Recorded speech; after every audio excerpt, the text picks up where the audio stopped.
everybody, this is Kenny Jang with the Church Butler Lunch and Learn. We are here doing some interviews, some discussions and chats, and connecting with church leaders and influencers across the globe, trying to give you some tips and tutorials and insights of what real practitioners are doing at the cutting edge of church communications. Today, I'm really fortunate.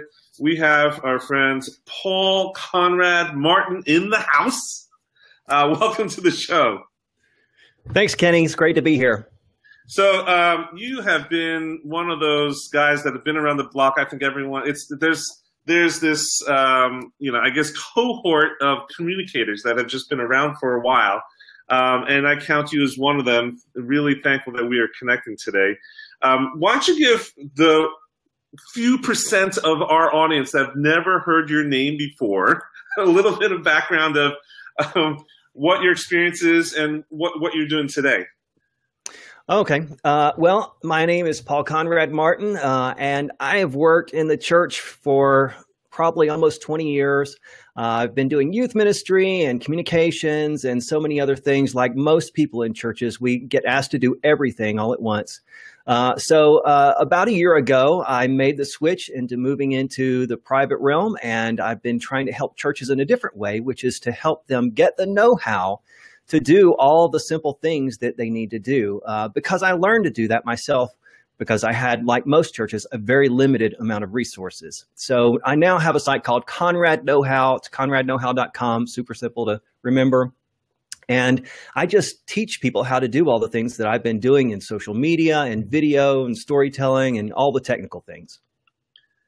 That's great. And I really do love the site because right out of the gate, I think you're leading with some really practical information. And in fact, one of the posts that's caught my eye from early on is one titled 3 Reasons Video Marketing Will Crush 2017. And I have a similar post on my blog earlier. I called it that, 2017 finally is the year of video. Like, we've just gone nuts over video across all of the platforms and our experiences. And you call out a bunch of social proof or statistics, which I love. Let me just read one or two of them. One is that on average there are, it's 1 billion mobile video views per day. And it's actually gone up since then. Is that a real stat? It is, and it's actually now 3 billion is the last I heard, and I heard that about a month ago. So it's just incrementally increasing every month. That is crazy, and I know this number is crazy. 300 hours of video are uploaded to YouTube every 60 seconds, and rightly so. You say, imagine what it's like if you add Facebook and Vimeo and Wistia and Snapchat and all these other sites out there. Just the amount of content is staggering. Right. The audience is there. And if the church is going to be a missionary presence in the world, it just makes sense, right? Yeah. And so 2017, I think this is the year to encourage you as a church communicator, if you're listening to our talk today, to really dip your toe in the waters. I think one of the things that the challenge is that 55% of churches out there are less than 100 people in attendance, right? So the staff, it's probably a solo pastor, it's probably a volunteer secretary. You don't have a big video team. They don't have big sets or studios. So is it really practical, you think, for churches to get into video this year? Oh, absolutely. And a lot of what I just had to do, because we didn't have that kind of, but I was in youth ministry. We were the redheaded stepchildren of the church. We got the hand-me-down couches that grandma was throwing out on the curb. So it's funny how this happened. I was serving at a church, and they had a camp for special needs kids, and it was beautiful. It was wonderful, and I so much wanted to tell their stories and capture the images. So I had about 6 teenagers who had smartphones, and I told them a little bit and taught them a little bit about how to compose a shot and how to frame a shot, and some about visual storytelling. And I just turned them loose, and you would not believe the images that came back. It was just amazing. And I thought, I'm onto something here. It really doesn't take, now you can spend thousands and thousands and thousands of dollars to do this, but it really doesn't take a lot if you just know how to do it. Yeah, totally. So I guess one of the things that I hear over and over again is that technical aspect is a problem, but before even that, um, one of the arguments or many of the discussions I have with churches across the country is that they don't think that video is relevant, or that it's that important.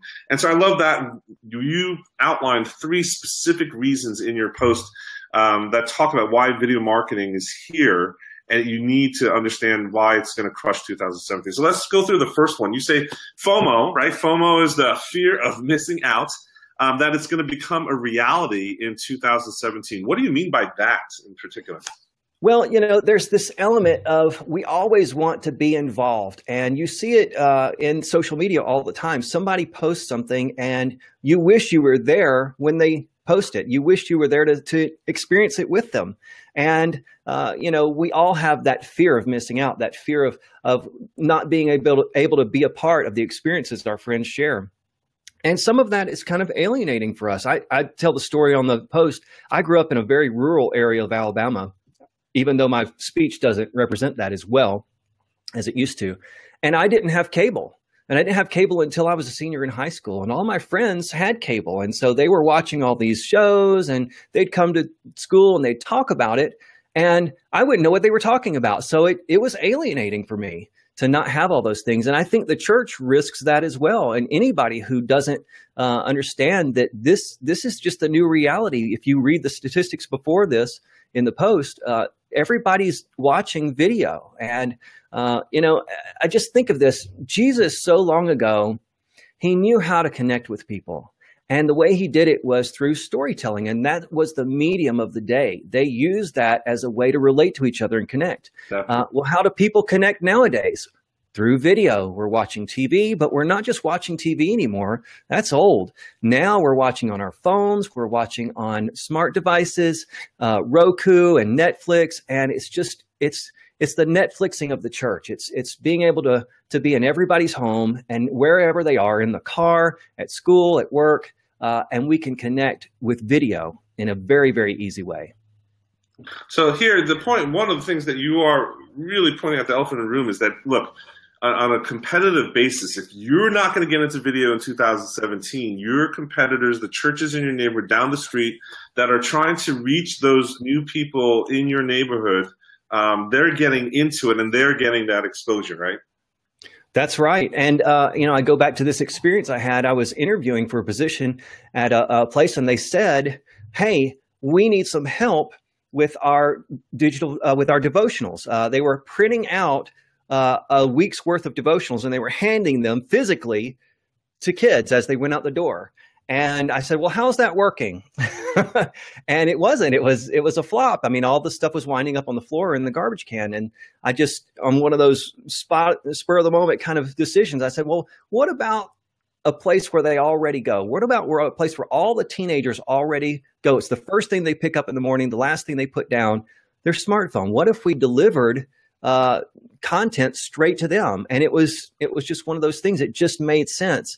And we did that. And we think of that as teenagers, and we think of that as in social media, as in Snapchat or Instagram and all that. And that's true.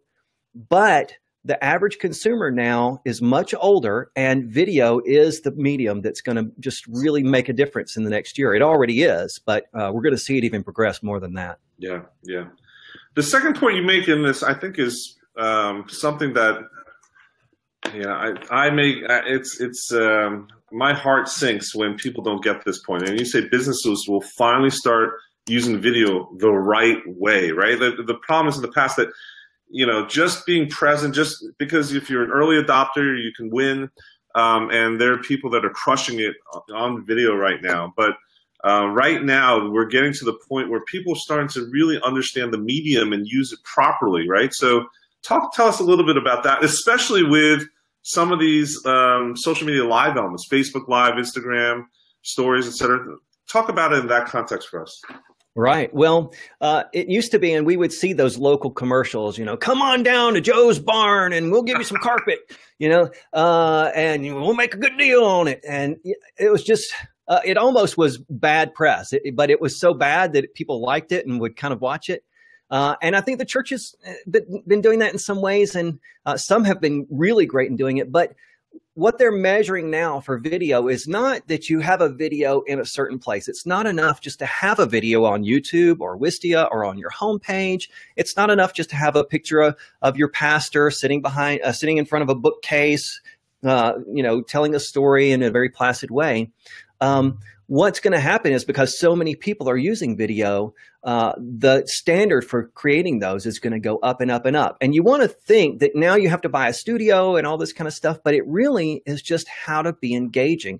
I see all the time on YouTube and on social media, people who don't have a large budget, don't have a lot of fancy equipment, but they know how to engage an audience. And in fact, Facebook just published a study, and they said that they're measuring hours viewed or minutes viewed instead of just how many clicks they get. So they're really measuring engagement.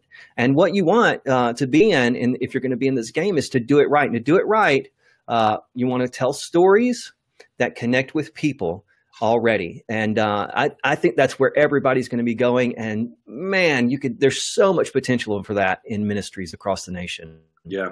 Well, someone actually asked me recently, we know stories, but I don't have any stories in my church. Can you maybe offer up a suggestion of one or two simple scenarios that might be applicable? What type of stories can a church leader or pastor actually pull out and use, and that would be worth talking about on social? Oh, if you don't think you have stories, you're not listening. There are stories there, stories in every person's life. And so this is a practice of listening. And again, I go back to this model that Jesus had. He listened and he understood where people were at. So some examples, you could highlight different people on your staff. Hey, this is Margie. She gets up every morning at 6 o'clock to make sure all the coffee is made, and that people have something, fresh to eat when they come in on Sunday morning. When you see her this week, give her a handshake, or, give her a hug and pat her on the back and say, thank you for doing this. You can highlight different ministries. You can say, hey, you know what? This week, the children's ministry is going to have an Easter egg hunt. You'll want to be there because of this. And there's just really an unlimited amount of content if you're just listening. And that's the key for me when I try to produce anything or try to come up with content ideas. I just go out and listen as much as I can. And again, these things feed each other as well. If you're on Instagram and Facebook and you're listening and watching to other people's stories, you get an unlimited amount of content. Somebody posts, hey, really struggling this week with the anniversary of the death of my brother 5 years ago. Let's tell that story. Let's talk about what that meant. There's so many things that we can do in the church. Yeah, those are great examples. They're very practical, and volunteers and staff are our heroes. We need to highlight them, and video is the perfect way. Love it, love it. The third one you're saying is creating videos will actually get easier. But, one of the things that I'm seeing is that it's kind of like, isn't it the other way? We're seeing much fancier cameras coming out, software coming out. There's this race to be specialized and buy all this expensive equipment. Don't you need to do that in order to create good videos, good stories? Well, you can do that. And I'm not going to say that, you shouldn't do that. It really just depends on where you're going to go with your content. And I'll tell you this, there are people who do that so well. Brady Shearer, he is a person that I look to all the time for great ideas and content and how to do it.